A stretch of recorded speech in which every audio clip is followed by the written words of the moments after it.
Pensemos en esto por un momento. Año 2011. Un tribunal en Salta, Argentina. Y sobre la mesa, una pregunta que de verdad da escalofríos. ¿Puede el propio Estado convertirse en un asesino? Hoy vamos a sumergirnos en los archivos oficiales del juicio por la desaparición del exgobernador Miguel Ragone, para entender paso a paso cómo se construyó un crimen desde las más altas esferas del poder. Y ojo, que esto es clave. Lo que vamos a desgranar aquí no son teorías ni especulaciones, no. Este análisis se construye pieza por pieza a partir del registro visual del propio juicio en Salta. Y todo esto es posible gracias al increíble trabajo de la Asociación Miguel Ragone, que preservó este material.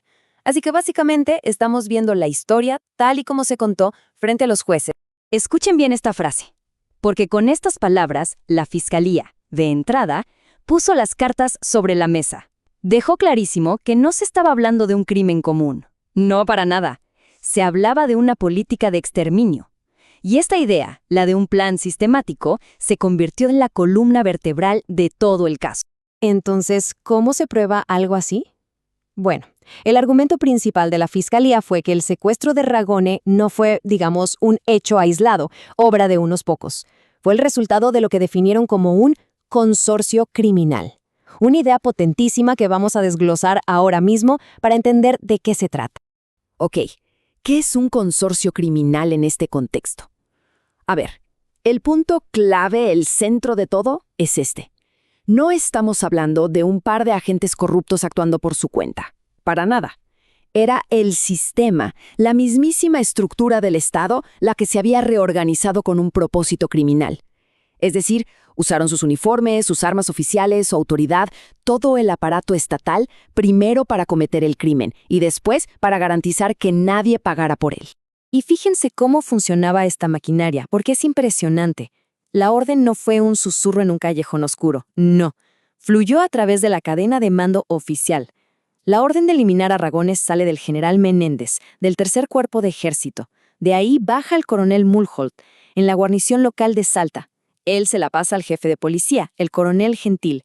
Y finalmente llega a Joaquín Gil, el director de seguridad, que es el encargado de toda la operativa. Básicamente una operación militar, pero ejecutada por la policía. Ya vimos la teoría, la estructura del plan.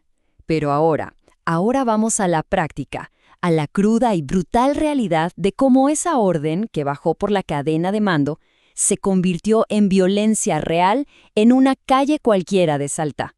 La cronología de esa mañana es escalofriante. Son las 8:15 de la mañana del 11 de marzo de 1976.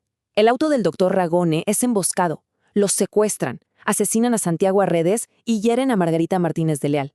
Pero atentos a esto, porque según los testigos, lo más increíble no fueron los disparos. Fue lo que vino después, 15 minutos. 15 minutos de un silencio profundo y sostenido. 15 minutos. En un barrio, después de una balacera. Nadie sale, la policía no llega. Esto solo tiene una explicación. Una zona liberada.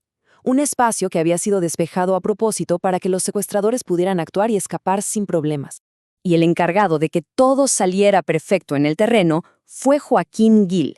Su rol fue fundamental. A ver, él seleccionó a los ejecutores, gente de su máxima confianza.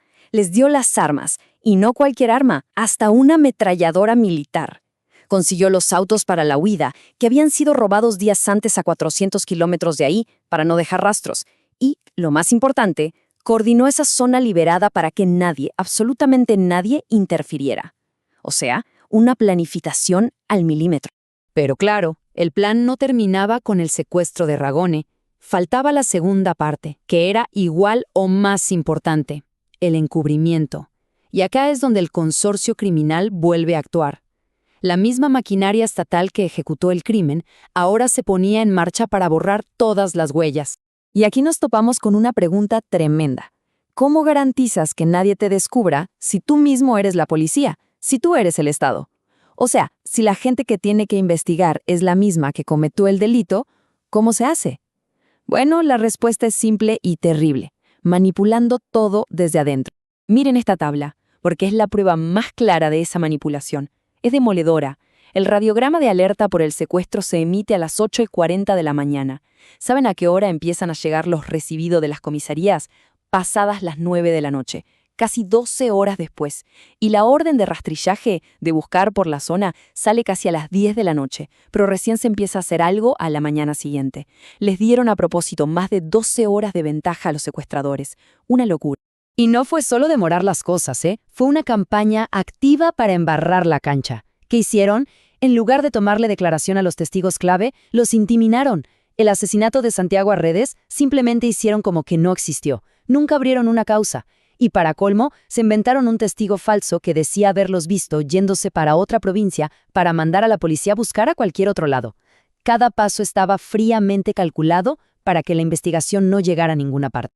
Bien, ahora hagamos un salto en el tiempo, un salto grande. Estamos en 2011, 35 años después. Los hechos del crimen estaban bastante claros, pero la primera gran batalla en el juicio no fue sobre quién hizo qué. La primera batalla fue legal, y la pregunta era, ¿no es demasiado tarde para juzgar todo esto? Y acá se plantearon dos posturas totalmente opuestas. Por un lado, la defensa decía, miren, delitos como el encubrimiento o la intimidación son delitos comunes y ya prescribieron. Pasó demasiado tiempo. Legalmente ya no se puede hacer nada. Pero la fiscalía respondió con un argumento potentísimo. No, un momento. Estos actos no se pueden separar del secuestro. Son parte de un plan mucho más grande, de un ataque sistemático del Estado.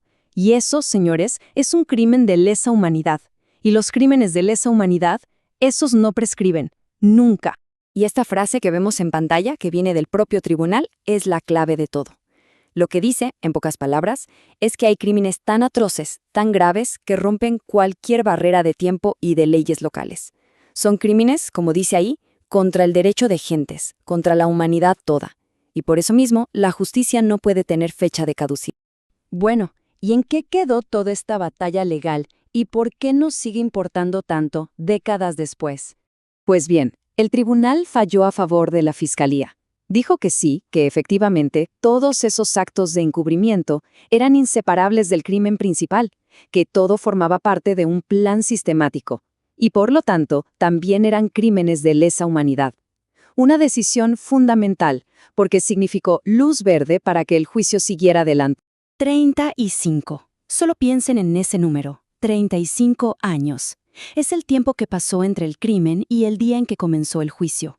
Un número que habla por sí solo, no solo del tiempo, sino de la persistencia, de no bajar los brazos nunca en la búsqueda de justicia. Entonces, ¿por qué es tan importante este caso? Porque su legado es gigante. Miren, no solo se condenó a personas, sino que se desarmó legalmente toda esa arquitectura de la impunidad que había montado la dictadura. Se dejó sentado un precedente clave, que encubrir un crimen de lesa humanidad es parte del mismo crimen, no es algo menor. Se creó un registro oficial, judicial, de lo que fue el terrorismo de Estado. Y sobre todo se reforzó la idea de que para estas atrocidades la justicia no tiene límite de tiempo. Al final, toda la historia del caso Ragone nos deja flotando una pregunta muy profunda.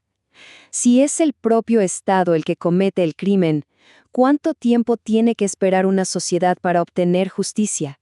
Y, quizás más importante, ¿quién puede finalmente dársela? Es una reflexión que va mucho más allá de este caso.